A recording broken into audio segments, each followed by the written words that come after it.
Bom, e por falar em autismo, nós vamos ver agora como é a rotina de uma criança autista e os desafios diários enfrentados por ela e pela mãe. Transtorno do espectro autista é o resultado de alterações físicas e funcionais do cérebro e está relacionado ao desenvolvimento motor, da linguagem e comportamental. O transtorno afeta o comportamento da criança. Os primeiros sinais podem ser notados em bebês nos primeiros meses de vida. Dificuldade para interagir socialmente, como manter o contato visual, identificar expressões faciais e compreender gestos comunicativos, expressar as próprias emoções e fazer amigos.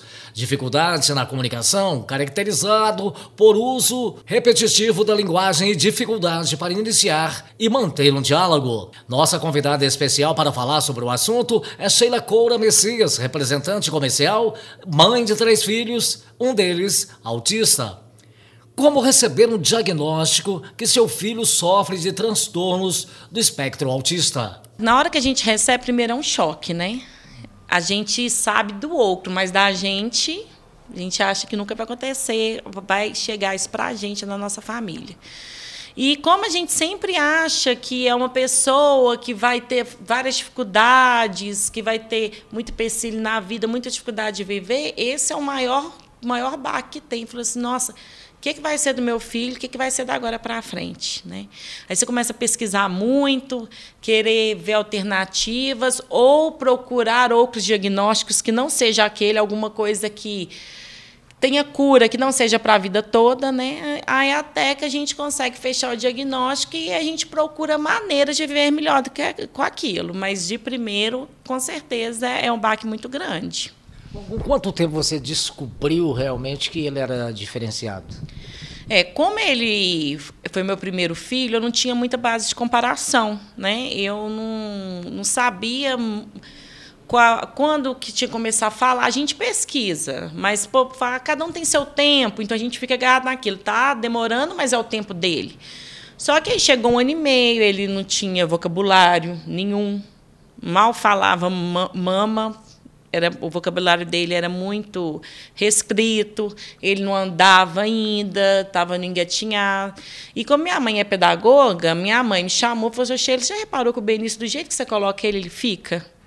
E aí você sentava, ele colocava o carrinho para cima e mexia naquela rodinha 2, 3 horas, ficava parado. E aí eu falei assim, não, mãe, é o jeito dele, ele é mais calmo, ele é mais quieto. Mas aí você começa a comparar, você começa a ver que tem crianças diferentes, né? Ele foi para a escola muito cedo, ele foi para a creche com 4 meses. E com 2 anos e meio a escola me chamou e também falou que ele não olhava no olho, que ele era mais reservado. Ele não era aquela criança agressiva, que alguns são, né? Ele era mais reservado e continua sendo. Sheila procurou por uma psicóloga e depois de alguns testes, há a confirmação que seu filho realmente era autista, o que provocou uma mudança radical em sua vida e também na do marido. Depois que você já tem o diagnóstico, aí eu procurei ajuda, porque eu tinha que estar bem para poder ajudar meu filho. E aí a gente procurou maneiras para viver melhor com aquilo, principalmente para ele, né? Porque o autismo, ele tem um mundo paralelo. Então, esse mundo tem que encaixar dentro do nosso. Então, a gente procura maneiras dele viver melhor em sociedade, né, respeitando a individualidade dele, mas sempre mostrando para ele que o mundo dele é ótimo, mas ele tem que conseguir conciliar com o de fora também. Sheila disse que, desde muito cedo, ensinou para o filho as diferenças entre ele e uma pessoa comum, o que pode ter ajudado e muito no seu desenvolvimento. Mostrei vídeos, a gente leu muito junto com ele e a gente mostrou que são características, né? É um transtorno, mas a gente tem que aprender a viver melhor com aquilo. Tudo tem um lado bom nessa vida. Se eu falei com ele, a mamãe é muito ansiosa. Então, o que a mamãe tem eu sou vendedora. O ser imediatista, pensar rápido, ser ansioso para alguns tipos de venda é bom. Então, ou seja, eu peguei essa característica minha e usei ela do lado bom, de um jeito bom. E eu sempre faço isso com ele. Você é concentrado, você tem muita atenção, você é muito detalhista, então vamos trabalhar esse lado bom seu. no jogo ele é muito detalhista, ele consegue ter a percepção do que está acontecendo naquele momento. Vamos supor, ele fez alguma coisa no jogo que ele passou de uma fase. Aquilo ali ficou na memória dele, ele não vai esquecer aquilo. Não é igual a gente que tem que anotar e ir lá no papel para lembrar, aquilo ali está fixado, porque ele gravou aquilo ali. É uma vez que eles fazem, é como se fosse um computador. E é tudo muito racional. É muito racional. Eles não são criativos, o meu, pelo menos, não é criativo, não consegue ver além do que está acontecendo, que nem esses desenhos com mensagem subliminar, essas propagandas, eles não entendem, é aquilo nu e cru do jeito que está. Não seria porque não interessa para eles? Não, nem sempre. Claro que, assim, quando é alguma coisa que eles gostam, né, dá para aprofundar mais naquilo. Mas eles não conseguem ver as coisas do jeito que são, do jeito que é mostrada. Não tem um atrás daquilo ali. Eu lembro uma vez que a gente assina a revistinha da Mônica. E aí tem muita coisa que fica com dúvida, que nem um dia estava falando das profissões dos animais. Aí falando que o João de Barro era engenheiro.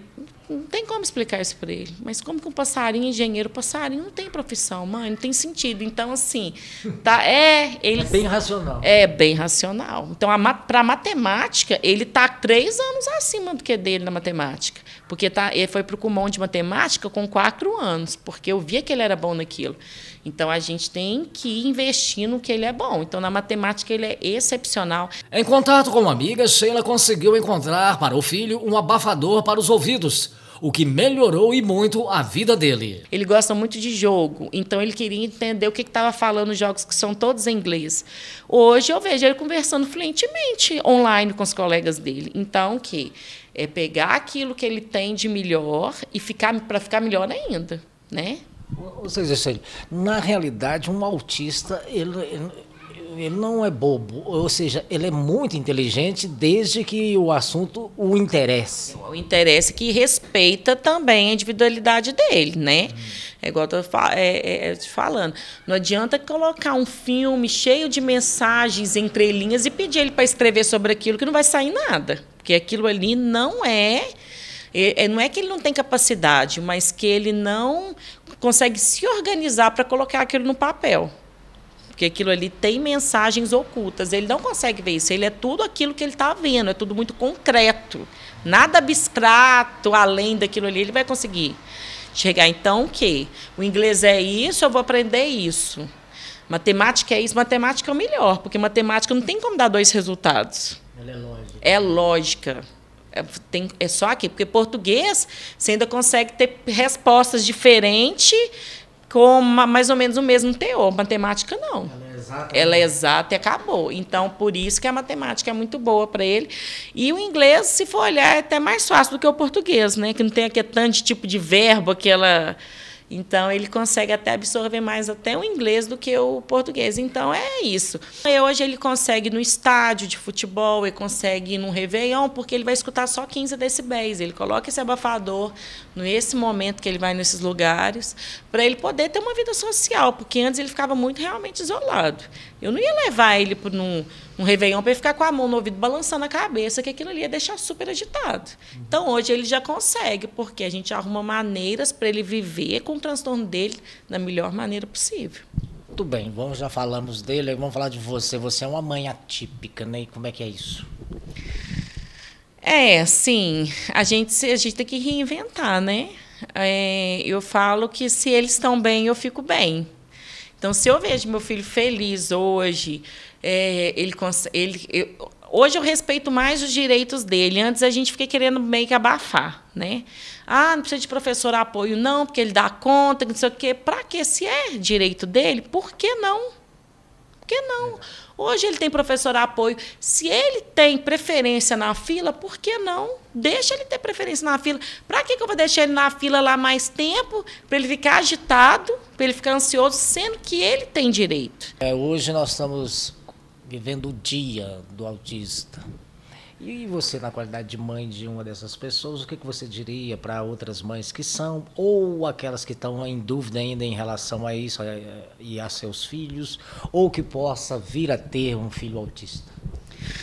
Olha, eu falo o seguinte, é uma oportunidade que Deus dá para a gente maravilhosa para a gente crescer espiritualmente, né? Para a gente entender a individualidade do outro.